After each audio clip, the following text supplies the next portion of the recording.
Selamat pagi Bapak Ibu Saudara yang kasih dalam Tuhan. Puji Tuhan, saudaraku. Ya, hari ini kita mulai dengan serial baru dari khotbah kita, yaitu selesai Tanah Goshen, lalu berjalan melewati Padang Gurun, kemudian dari Padang Gurun itu sampai ke Tanah Kanaan. Nah, kali ini saudara-saudaraku, kita bicara tentang Padang Gurun, pemeliharaan Tuhan di Padang Gurun. Pemeliharaan Tuhan di Padang Gurun. Penting buat kita untuk memahami ini, karena setelah bebas, setelah dilepaskan dari belenggu Mesir, lalu apa? Kayak begitu saudaraku.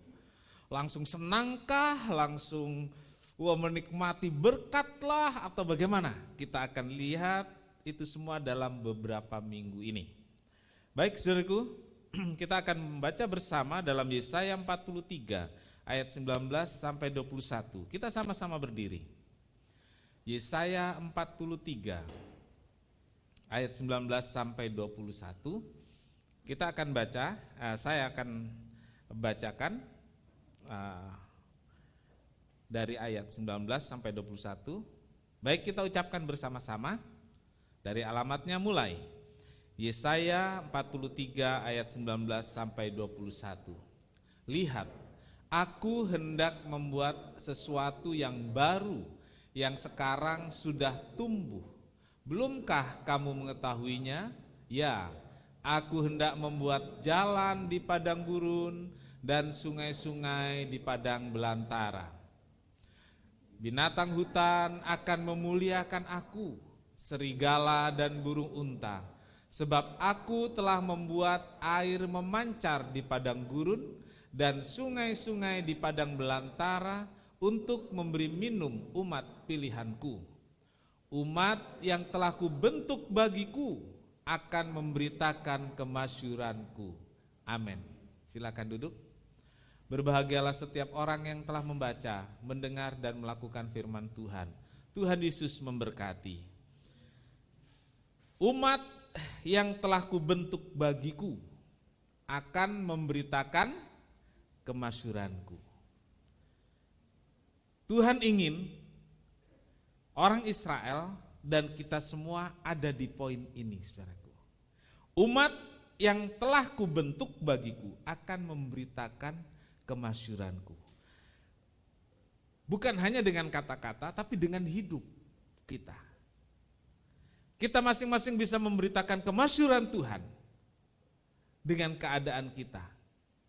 Memasyhurkan Tuhan bukan hanya ketika kita diberkati, memasyhurkan Tuhan bukan hanya ketika kita dilimpahi dengan berbagai hal yang indah, tetapi di padang gurun pun kita bisa memasyhurkan Tuhan. Amin. Di padang gurun kita bisa memasyhurkan Tuhan. Bulan ini kita akan berbicara tentang pemeliharaan Tuhan di padang gurun. Ini luar biasa sekali, saudaraku. Nah, bagian pertama ini, saudaraku, mengapa di padang gurun? Saudaraku, setelah bebas dari Goshen, harusnya pemikiran saya, nggak tahu pemikiran saudara, pemikiran saya, berkat melimpah semua diberikan kepada Israel. Karena dengan susah payah Tuhan sudah lepaskan dari cengkeraman Mesir. Pasti segala berkat terbaik diberikan Tuhan untuk Israel. Ya, bukankah kita ingin seperti itu, saudara-saudaraku? Begitu kita percaya Tuhan, begitu kita selesai mengalami kesukaran-kesukaran percobaan, kita langsung berharap berkat Tuhan melimpah, berkat Tuhan melimpah. Karena biasanya kita selalu diberitahu di balik salib ada berkat, ya. Di balik penderitaan tersedia berkat. Lalu harapan kita ke sana. Ternyata saudaraku, setelah Goshen, setelah cengkeraman Mesir, yang terjadi adalah apa? Setelah Goshen, setelah cengkeraman Mesir, Israel bebas, yang terjadi padang gurun. Ya. Ada kesukaran yang panjang, enggak tanggung-tanggung saudaraku. Berapa? 40 tahun. Iya. 40 tahun. Kalau orang umur 80 tahun itu setengah hidupnya saudaraku. Kalau orang umur 50 tahun cuma nyamannya berapa tahun yang nggak di padang gurun. Gitu. Nah, saudaraku, setelah keluar dari Mesir, ada babak baru kehidupan bagi Israel. Kehidupan sebagai satu bangsa, yaitu satu episode yang saya menyebutnya episode padang gurun. Ya. Mungkin kita ucapkan sama-sama supaya saudara tidak ini apa namanya? Ya, lebih konsentrasi. Episode padang gurun. 2, 3. Iya, 40 tahun perjalanan di padang gurun bukan hal yang mudah, pasti bukan hal yang mudah. Satu durasi yang panjang, melelahkan. Berbagai peristiwa terjadi di sana. Hubungan dengan Tuhan menjadi dinamika yang memberi warna-warni perjalanan.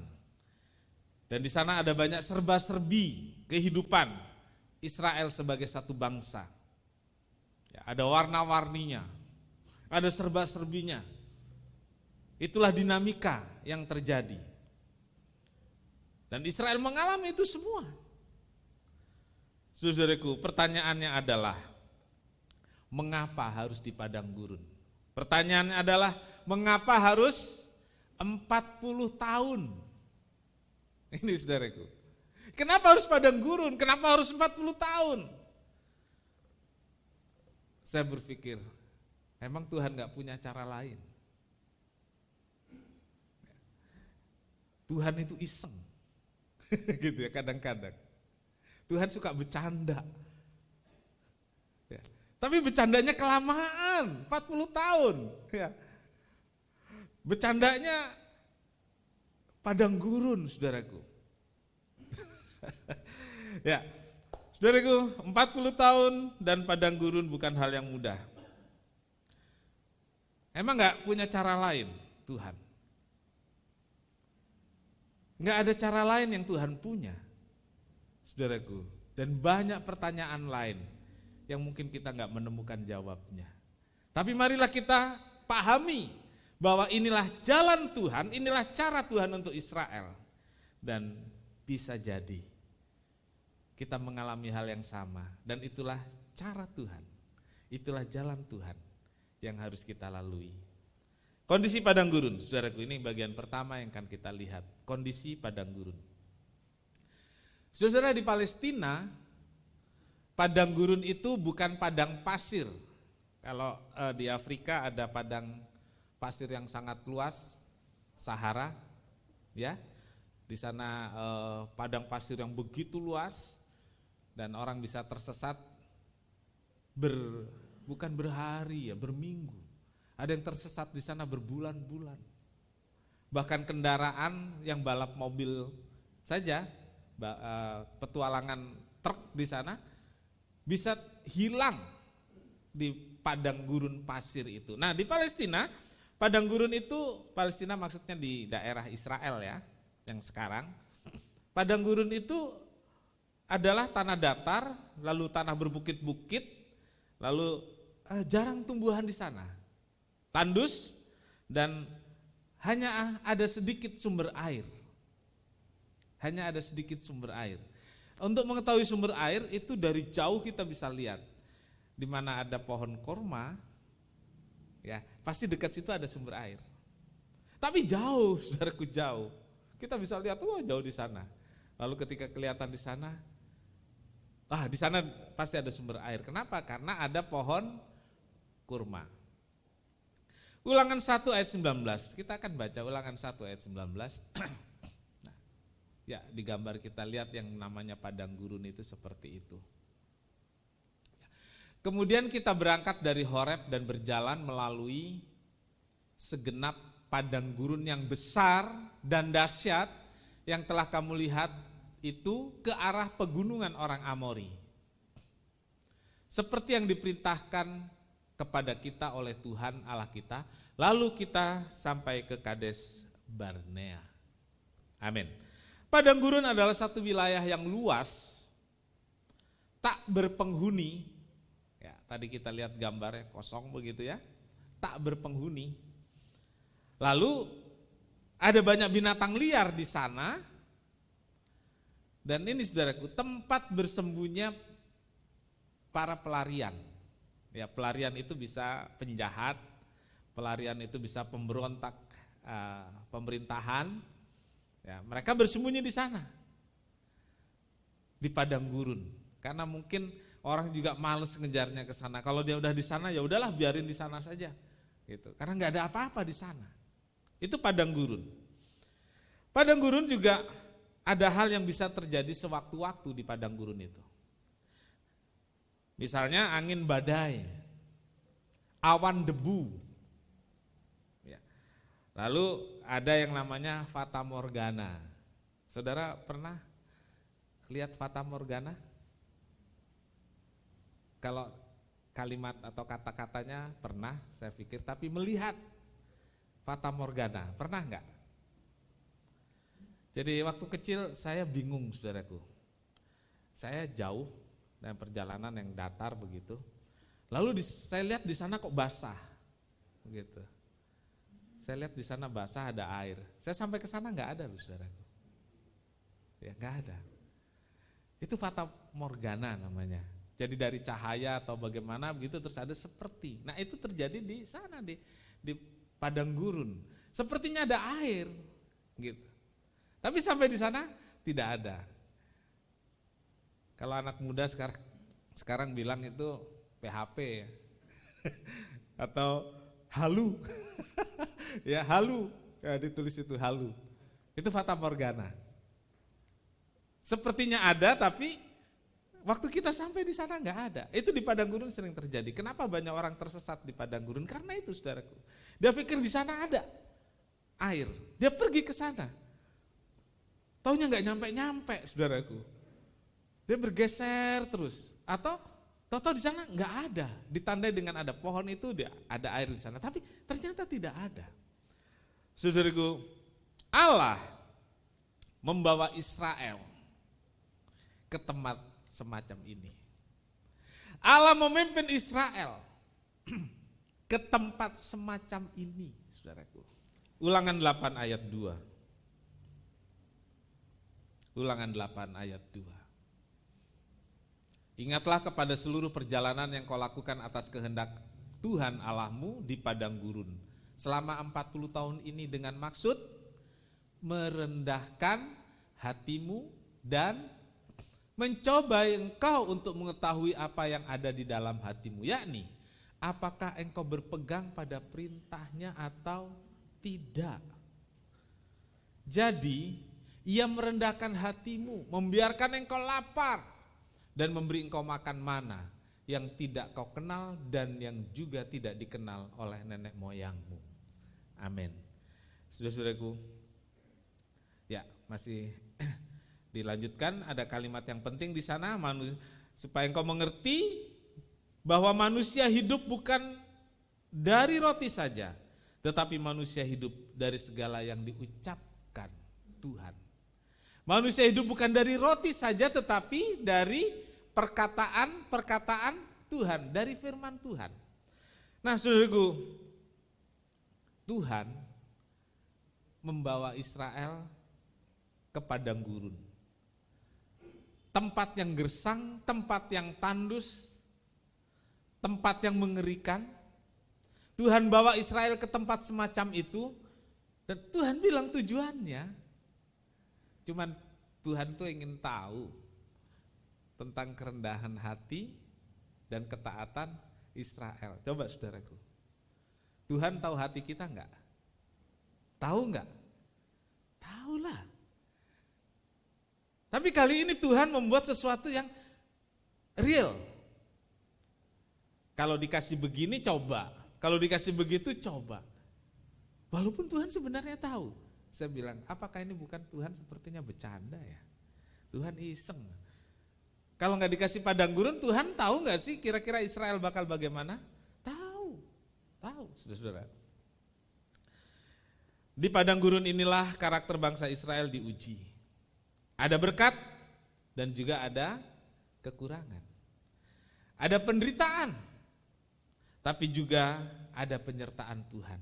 Ada peperangan, tapi juga ada kemenangan. Dalam kondisi inilah karakter bangsa Israel dibentuk. Sebelum kemudian mereka diizinkan masuk tanah perjanjian, yaitu tanah Kanaan. Saudaraku, kalau kita lihat gambaran ini, bukankah hidup kita juga seperti itu sebagai orang percaya? Ya. Bukankah kita sudah percaya pada Tuhan? Bukankah firman Tuhan katakan kalau kita percaya pada Tuhan, Tuhan sediakan ini dan itunya? Iya. Tapi kenapa sekarang saya mengalami padang gurun? Tempat gersang dan mengerikan. Saudaraku, dua hal ini harus kita pahami. Yaitu supaya Tuhan tahu tentang Israel. Apakah Israel mau merendahkan diri? Ini yang pertama. Apakah Israel mau merendahkan diri? Israel harus belajar melalui peristiwa-peristiwa yang terjadi di padang gurun. Sebagai milik Allah, Israel mendapat banyak privilege, banyak keistimewaan. Israel spesial di mata Tuhan. Israel itu kesayangan Tuhan. Israel itu biji mata Tuhan. Tetapi di padang gurun, saudaraku, selama 40 tahun, Israel harus belajar merendahkan diri. Ya, saudaraku, kesukaran, air mata adalah padang gurun hidup saya, hidup saudara. Masing-masing kita punya padang gurunnya. Tuhan mau kita belajar merendahkan diri. Ketika kita mengalami padang gurun itu.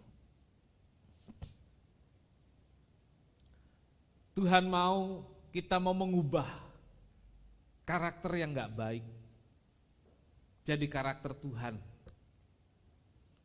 Tuhan mau kita mengalami pembentukan hidup sehingga hidup kita menjadi seperti hidupnya Yesus. Jadi kalau hari-hari ini saudara mengalami padang gurun, rendahkanlah dirimu. Kita punya kok padang gurunnya. Beda-beda. Kita sering lihat, wah orang itu hidupnya di Kanaan, hidupnya enak. Saudaraku, masuklah ke dalam. Pasti ada padang gurunnya. Ya, pasti ada padang gurunnya. Ya, menguji hati, ini yang kedua. Tadi kita baca untuk mengetahui apa yang ada di hatimu. Ya. Allah ingin mengetahui Israel. Jika Israel mengalami keadaan yang baik seperti apa? Enggak terlalu masalah mungkin. Tapi jika mengalami keadaan yang tidak baik, mengalami penderitaan, bisa enggak Israel tetap taat? Bisa enggak Israel tetap setia? Saudaraku, ketaatan dan kesetiaan teruji waktu seorang mengalami kesukaran. Ketaatan, kesetiaan seseorang teruji ketika satu keluarga mengalami padang gurun. Iya. Waktu kita mengalami kesulitan keuangan, waktu kita mengalami prahara dalam rumah tangga, waktu kita mengalami hubungan yang tidak baik satu sama lain dalam keluarga, ketaatan hati, kesetiaan hati itu teruji. Bisa enggak kita tetap menggantungkan semuanya itu pada Tuhan? Bisa enggak kita tetap mematuhi firman Tuhan? Saudaraku, padang gurun, ujian terhadap hati saudara dan saya. Yang kedua saudaraku, yang akan kita lihat adalah Padang gurun itu bukan tujuan. Kita ucapkan sama-sama, 2, 3. Padang gurun bukan tujuan. Ya enggak lah, masa dibebaskan dari Mesir tujuannya padang gurun. Saudara yakin tidak demikian? Memang bukan, saudaraku. Karena tujuannya adalah Kanaan. Ya. Padang gurun itu satu proses untuk mencapai Kanaan. Ingat itu, saudaraku. Kalau saudara mengalami padang gurun, saudara harus yakin tidak selamanya saya di padang gurun. Selesai padang gurun barulah kita sampai di Kanaan. Itu proses, saudaraku, proses. Dan untuk Israel dan kita semua, padang gurun itu bukan pilihan. Saya katakan lagi, padang gurun bukan pilihan. Artinya kita nggak bisa memilih, saudaraku. Saya milih padang gurun aja, ya nggak ada yang mau. Saya nggak mau padang gurun juga tidak bisa. Ya. Padang gurun bukan pilihan, tetapi hanya itu jalan yang harus dilalui oleh Israel untuk mencapai tujuan yang Allah tetapkan sendiri.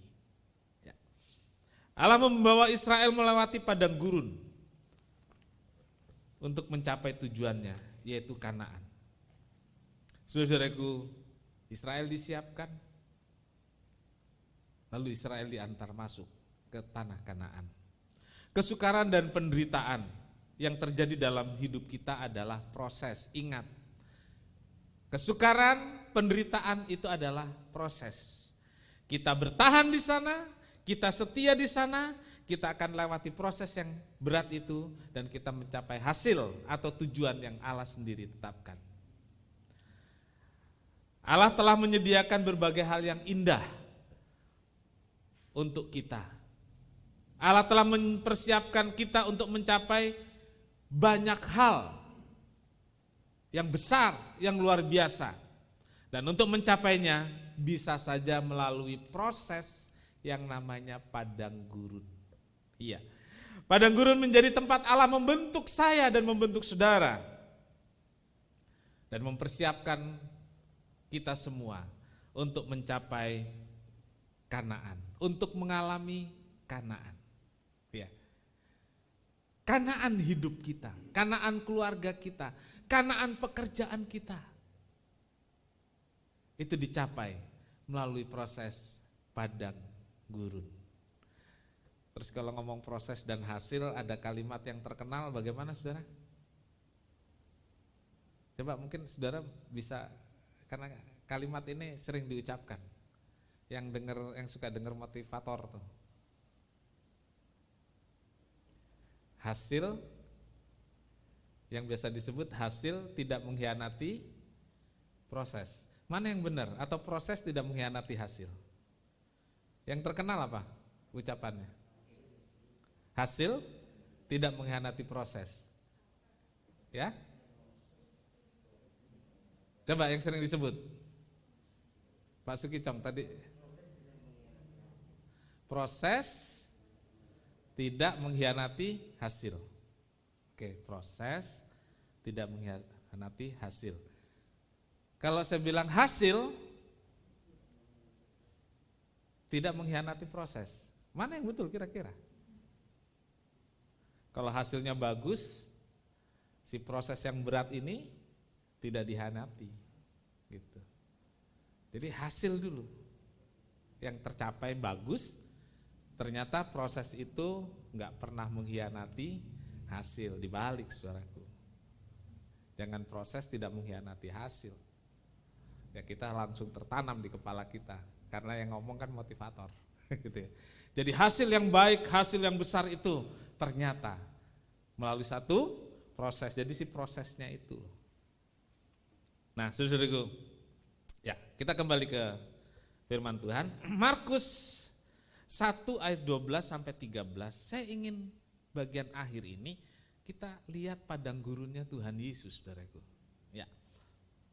padang gurunnya Tuhan Yesus. Segera sesudah itu roh memimpin dia ke padang gurun. Ya. Di padang gurun itu ya tinggal 40 hari lamanya, dicobai oleh iblis. Ia berada di sana di antara binatang-binatang liar dan malaikat-malaikat melayani dia. Oke, saudaraku. Segera sesudah itu roh memimpin dia di padang gurun. Memimpin dia ke padang gurun. Saudaraku, roh yang memimpin Tuhan Yesus ke padang gurun. Padang gurun tempat yang mengerikan, ada binatang buas, binatang liar, lalu ada setan. Nah, ini saudaraku, setan disebut di sini. Lalu ada apa lagi saudaraku? Nah, memang bagian terakhir ini saudaraku, itu jarang diingat orang. Yang diingat padang gurun tempat mengerikan, padang gurun itu tempat yang penuh bahaya, di sana ada binatang liar dan ada setan. Titik. Saya termasuk yang terlambat mengetahui dan meneliti bagian ini saudaraku. Di sana ada malaikat yang melayani dia. Ya. Kita sudah, padang gurun, serem, ngeri. Ada setan, ada binatang buas. Tapi malaikatnya kita kurang perhatikan. Padahal ini bagian penting saudaraku. Binatang buas, sama seperti hutan, padang gurun juga ada binatang-binatang buas. Dan pasti binatang buas itu lapar karena jarang makanan di sana. Lalu ada ular juga di sana dan binatang buas lainnya. Memang mengerikan sekali. Israel berada di padang gurun itu 40 tahun. 40 tahun. Lalu Yesus ada di padang gurun 40 hari. Ya, 40 tahun dengan 40 hari. Yesus puasa enggak makan dan minum, tapi orang Israel dalam perjalanan dapat pemeliharaan Tuhan, mana dan daging, saudaraku, nggak usah belanja, nggak usah beli. Nah, kemudian di sana ada setan. Setan itu ada di mana-mana dan dia berada di padang gurun juga. Berada di padang gurun hidup saya dan saudara, siap-siap menelan, siap-siap menerkam kita jika kita lemah, jika kita lengah. Mangsa yang dicari adalah manusia, mangsa yang dicari adalah orang-orang percaya, mangsa yang dicari adalah mereka yang lengah, mereka yang tidak berpegang teguh pada janji Tuhan, tidak mempercayai apa yang Tuhan mau lakukan dalam hidupnya. Nah, ini saudaraku, di sana juga ada malaikat. Ya. Coba saudara pikir, kalau di padang gurun cuma ada setan dan ada binatang buas, mau jadi apa orang Israel? Orang Israel. Mau jadi apa hidup saya dan hidup saudara? Gak ada yang nolongin. Coba saudara ingat itu, kalau saudara ada di padang gurun hidupmu, jangan pikir ada binatang buas, binatang liar, jangan pikir hanya ada setan di sana. Ingat, ada malaikat. Iya, ada malaikat. Ini lebih mengena saudaraku. Ya, kita memang yakin Tuhan selalu ada menyertai kita. Tapi realnya ini saudaraku, malaikat. Realnya ini malaikat. Saudaraku, saya ingat dulu waktu saya masih kaum muda, kita ada satu pekerjaan yang cukup besar. Lalu ada seorang yang sedang pusing dengan masalahnya itu. Lalu tiba-tiba saya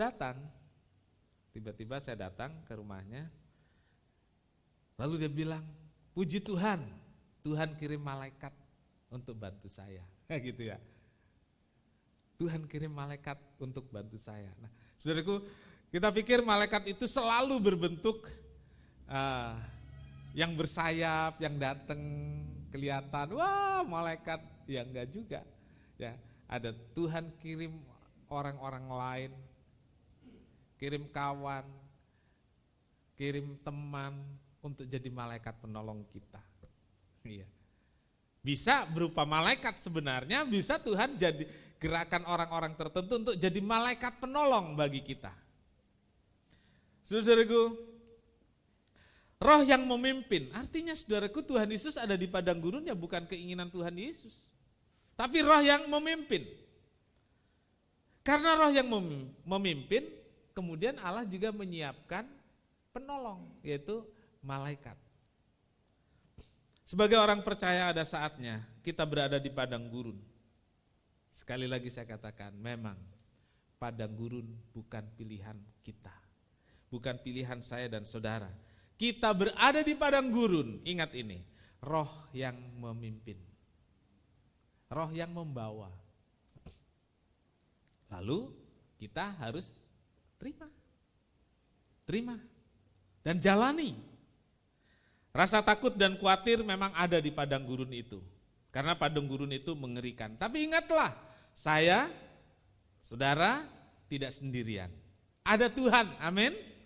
Ada malaikat yang siap menolong, siap membantu. Di padang gurun itu ada malaikat. Ingat saudaraku, ada malaikat. Malaikat itu siap menolong, malaikat itu siap membantu. Jika Anda dan saya berada di padang gurun, jangan terpengaruh oleh ganasnya binatang buas. Iya, jangan terpengaruh oleh ganasnya binatang-binatang buas di padang gurun dan jangan terpengaruh oleh ulah atau provokasi dari si iblis yang selalu mengganggu dan selalu menggoda. Mari fokus kepada Tuhan, amin. Arahkan mata kita, pandangan kita pada Tuhan. Ingat, ada malaikat yang mendampingi. Ada malaikat yang siap menolong. Ketika kita tersandung dan jatuh, ada malaikat yang siap menatang kita. Fokus kepada Tuhan. Tuhan akan membantu dan menolong kita. Mazmur 34 ayat 8. Kita baca sama-sama. Mulai. Malaikat Tuhan berkemah di sekeliling orang-orang yang takut akan Dia, lalu meluputkan mereka. Amin. Malaikat Tuhan berkemah di sekeliling orang yang takut akan Dia. Malaikat berkemah bersiap menolong kita di padang gurun kehidupan saya, di kehidupan saudara. Dia berkemah di sekeliling kita saat kita ada di padang gurun dan siap membantu dan menolong saya dan saudara, memberikan kekuatan, memberikan kemenangan supaya kita terus bisa berjalan melewati padang gurun sampai kita masuk ke Kanaan. Amin. Tuhan Yesus memberkati. Ku tahu Bapa peliharaku.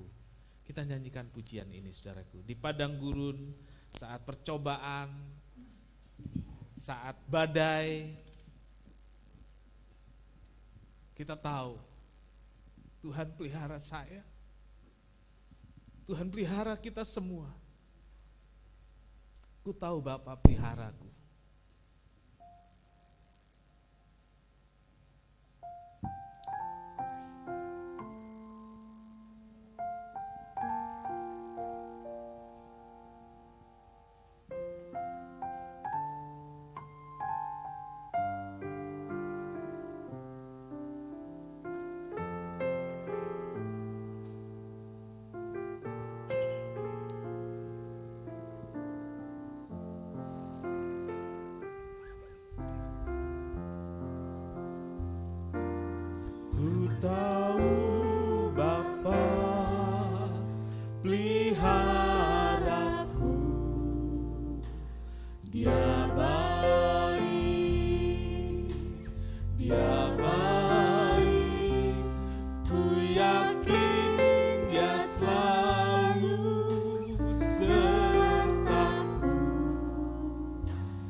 cobaan, semuanya mendatangkan kebaikan.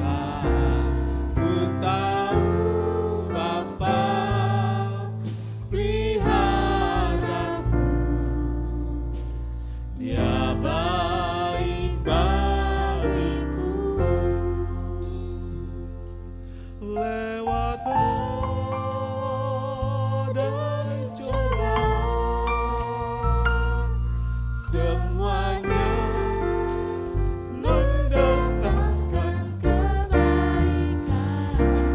Ku tahu Bapa peliharaku,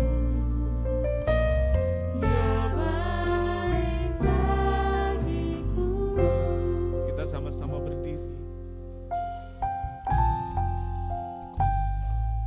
Masing-masing kita punya padang gurun yang hari ini mungkin terasa berat untuk kita jalani. Jangan engkau khawatir, jangan engkau takut. Ada Tuhan, ada malaikat yang berkemah di sekeliling hidupku dan hidupmu, siap membantu dan menolong kita. Ku tahu Bapa peliharaku. Ku tahu Bapa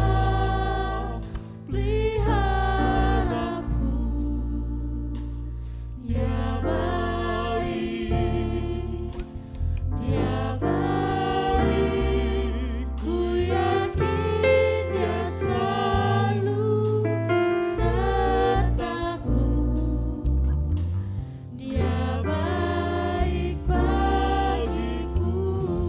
Ku tahu Bapa, Ku tahu Bapa peliharaku,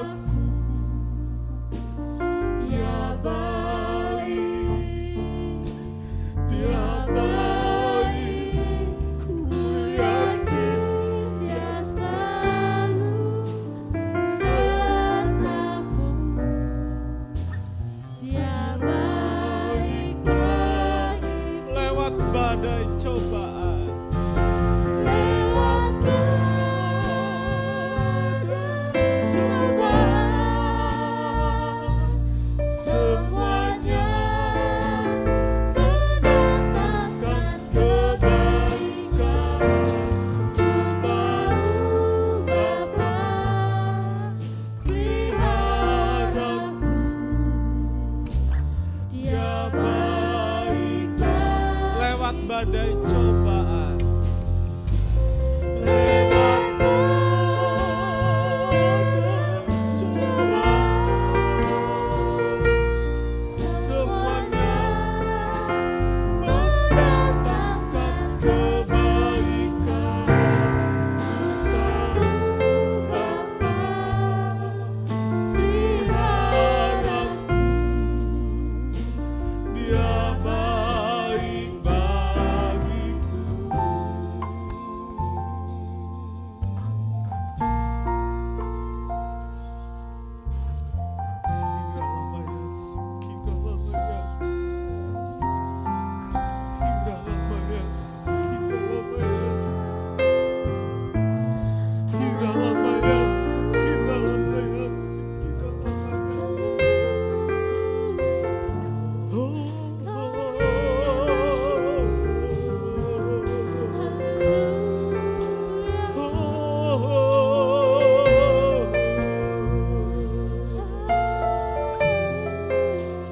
terima kasih Tuhan. Terima kasih buat firman-Mu Tuhan. Terima kasih buat malaikat yang Tuhan kirim untuk menyertai kami, membantu dan menolong kami. Kami sangat membutuhkan Tuhan. Kami perlu malaikat Tuhan yang mendampingi kami, sehingga apapun yang terjadi, ada pertolongan, ada pendampingan dari Tuhan untuk kami. Beberapa di antara kami mungkin tidak sanggup lagi ada di padang gurun ini. Tapi kami tahu Tuhan sayang, Tuhan mengasihi kami, Kuatkan dan tolong kami untuk bisa lewati padang gurun ini sampai kami masuk Kanaan. Terima kasih Tuhan, terima kasih. Terima kasih Tuhan. Memberkati perjamuan kudus yang akan kami nikmati bersama. Jadikan roti dan anggur tubuh dan darah Yesus buat kami. Sehingga siapapun kami yang menikmati perjamuan kudus ini diberkati Tuhan, dikuatkan. Karena Tuhan hadir dalam perjamuan kudus ini. Terima kasih, terima kasih. Dalam nama Tuhan Yesus kami berdoa. Amin. Silakan duduk, kita nyanyikan pujian ini lagi.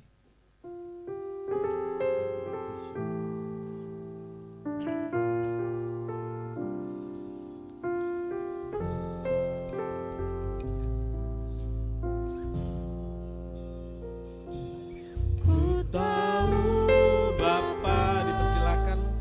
peliharaku, Dia baik, Dia baik. Ku yakin Dia selalu sertaku. Dia baik bagiku. Ku tahu Bapa peliharaku. Ku tahu Bapa peliharaku, Dia baik, Dia baik. Yakin Dia selalu sertaku. Dia baik bagiku. Lewat badai, Lewat badai cobaan, semuanya mendatangkan kebaikan. Ku tahu Bapa peliharaku, Dia baik bagiku. lewat badai. Lewat badai cobaan, semuanya mendatangkan kebaikan. Ku tahu Bapa peliharaku, Dia baik bagiku. Ku tahu Bapa peliharaku. Ku tahu Bapa peliharaku, Dia baik, Dia baik. Ku yakin Dia selalu sertaku. Dia baik bagiku. Ku tahu Bapa. Ku tahu Bapa peliharaku, Dia baik, Dia baik. Ku yakin Dia selalu sertaku. Dia baik bagiku. Lewat badai cobaan. Kita sama-sama berdiri.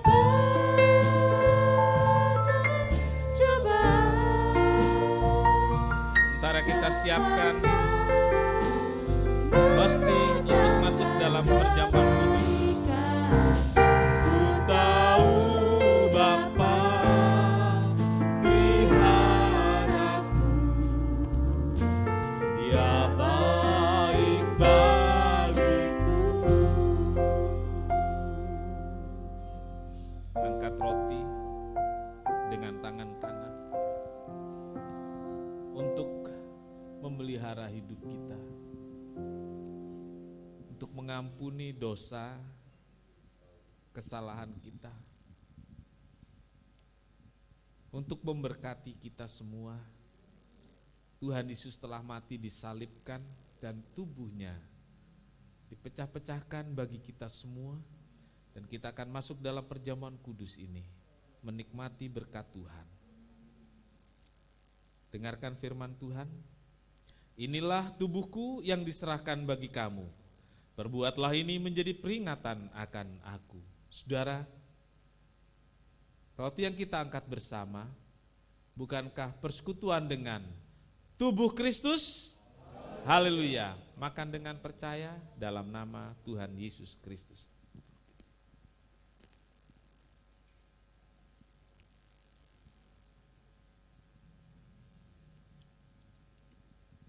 Dari tubuh yang penuh luka, mengalirlah darah. Itulah darah yang membuat saya dan saudara, kita semua bisa hidup sampai hari ini. Itulah darah perjanjian dari Yesus Tuhan kita. Itulah darah yang menyembuhkan saya dan saudara. Itulah darah yang memulihkan hidup saya dan saudara. Dengar firman Tuhan. Cawan ini adalah perjanjian baru yang dimeteraikan oleh darahku. Perbuatlah ini setiap kali kamu meminumnya menjadi peringatan akan daku. Cawan yang kita angkat bersama. Bukankah persekutuan dengan darah Yesus? Haleluya. Minum dengan percaya dalam nama Tuhan Yesus.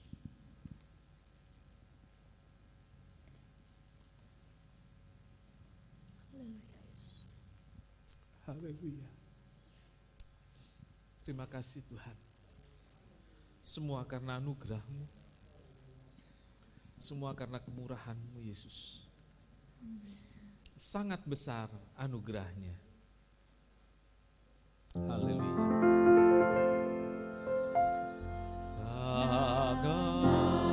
Sangat besar anugerahnya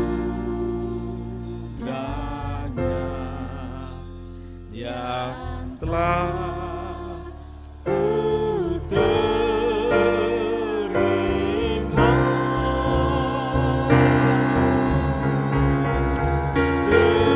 Sesaat aku kalah, ini ku dipilih. Oh, katakan lagi, sangat besar anugerahnya. Sangat besar anugerahnya yang telah ku terima.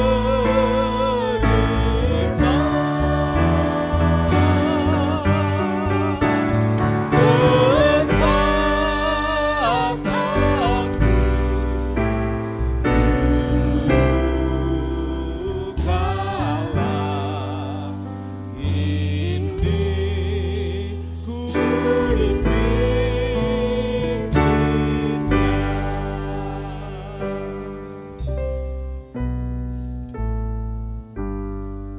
Terima kasih Tuhan Yesus buat anugerah yang telah menyelamatkan kami dan yang membuat kami hidup dan menikmatinya sampai hari ini. Memberkati seluruh jemaat, baik yang ibadah di gereja maupun di rumah masing-masing, bahkan dimanapun ibadah kami ini diikuti oleh umat Tuhan. Tuhan memberkati semua. Tuhan limpahi anugerah, Tuhan limpahi sukacita dan damai sejahtera. Perjamuan kudus kiranya memberi kami kekuatan karena Tuhan hadir dalam perjamuan kudus kami, dan itulah yang membuat kami bisa bersatu dengan Tuhan. Tuhan bersatu dalam kami dan kami memuliakan Tuhan. Berkati seluruh jemaat, berkati korban persembahan, juga persepuluhan yang dikembalikan pada Tuhan, balas berlipat ganda dan Tuhan dipermuliakan. Pimpin kami pulang dengan selamat serta lindungi hingga hari ini kami menikmatinya dalam berkat dan pimpinan Tuhan. Kami berdoa buat keadaan negara kami. Tuhan berkati pemerintah, rumah sakit dan tenaga medis untuk bisa bahu-membahu bersama juga dengan masyarakat untuk mengatasi pandemi yang masih ada sampai hari ini. Tuhan tolong, Tuhan singkirkan pandemi ini sehingga kami bisa mengalami keadaan yang kembali normal, pulih, beraktivitas, beribadah, bekerja seperti biasa. Terima kasih Tuhan, terima kasih. Segala puji bagi Tuhan. Tuhan memberkati engkau dan melindungi engkau. Tuhan menyinari engkau dengan wajahnya dan memberi engkau kasih karunia. Tuhan menghadapkan wajahnya kepadamu dan memberi engkau damai sejahtera. Saudaraku, terimalah berkat dan damai sejahtera dari Allah Bapa, kasih karunia dari Tuhan Yesus, serta persekutuan Roh Kudus serta kita semua sekarang, bahkan sampai selama-lamanya. Ini doa kami Tuhan, kami alaskan dalam satu nama, yaitu di dalam nama Tuhan Yesus Kristus Juru Selamat dan Penebus kami berdoa. Bapa kami yang di surga, dikuduskanlah namamu, datanglah kerajaanmu, jadilah kehendakmu di bumi seperti di sorga. Berikanlah kami pada hari ini makanan kami yang secukupnya, dan ampunilah kami akan kesalahan kami, seperti kami juga mengampuni orang yang bersalah kepada kami. Dan janganlah membawa kami ke dalam pencobaan, tetapi lepaskanlah kami daripada yang jahat. Karena Engkaulah yang punya kerajaan dan kuasa dan kemuliaan sampai selama-lamanya. Amin. Bapa, terima kasih. Yes, amin. Bapa, terima kasih.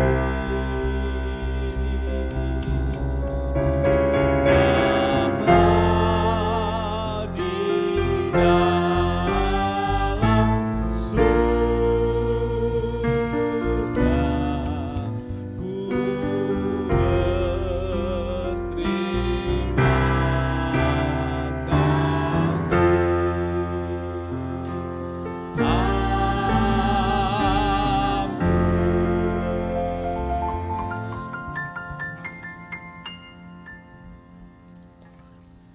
Puji Tuhan, Bapak Ibu Saudara, kebaktian telah selesai. Selamat menikmati hari Minggu ini. Selamat pulang. Tuhan Yesus memberkati.